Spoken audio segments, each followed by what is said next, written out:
Dieu a choisi les Israélites. Quand les Israélites sont sortis d'Égypte et qu'ils sont parvenus à la montagne du Sinaï, Dieu a demandé à Moïse de dire au peuple, vous serez pour moi un royaume de prêtres, mais une nation sainte. Voici les paroles que tu diras aux enfants d'Israël. Dieu a dit aux Israélites qu'ils devaient être un royaume de prêtres. C'est une déclaration qui nous est difficile de comprendre. Pourquoi Dieu a-t-il dit une telle chose? Cela signifie que toute la nation devait être constituée de prêtres. En d'autres termes, il ne devait pas y avoir de gens ordinaires dans cette nation, mais tous étaient des prêtres. Je peux vous déclarer que c'est cela le dessein de Dieu, l'intention de constituer un royaume de sacrificateurs. Lorsque Dieu a choisi le peuple d'Israël pour en faire son peuple, il avait une seule pensée en vue pour ce peuple. C'était de faire d'eux un royaume différent des autres royaumes de la terre. Ce royaume serait un royaume de sacrificateurs. Chacun d'eux devait être prêtre dans ce royaume. Chacun d'eux devait avoir pour seule et pour unique vocation de servir Dieu. Dieu désire choisir des personnes sur la terre qui le servent. Dieu désire avoir sur cette terre un peuple qui vive seulement pour son service. Dieu aspire à ce que tous ses enfants soient des prêtres et qu'ils le servent. Quand le peuple d'Israël est parvenu au Sinaï, Dieu leur a dit qu'il voulait faire d'eux ce royaume de sacrificateurs. C'est une chose unique dans les annales de l'histoire de l'humanité.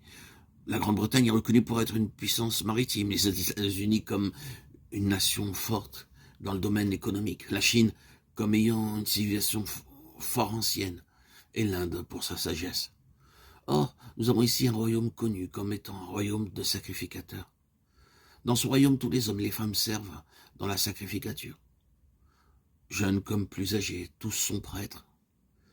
Quelle que soit la profession de chacun, il doit apporter sa contribution pour servir Dieu. Dieu a donné au peuple d'Israël 10 commandements. Après avoir déclaré au peuple qu'il voulait faire d'eux un royaume de sacrificateurs, Dieu a dit à Moïse de monter vers lui sur la montagne.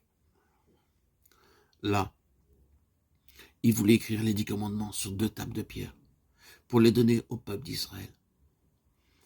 Moïse est resté 40 jours sur cette montagne et Dieu écrivit sur les tables de pierre ces 10 commandements. Le peuple d'Israël a fait un veau d'or. Alors que Moïse était sur la montagne, le peuple se trouvait au pied de la montagne.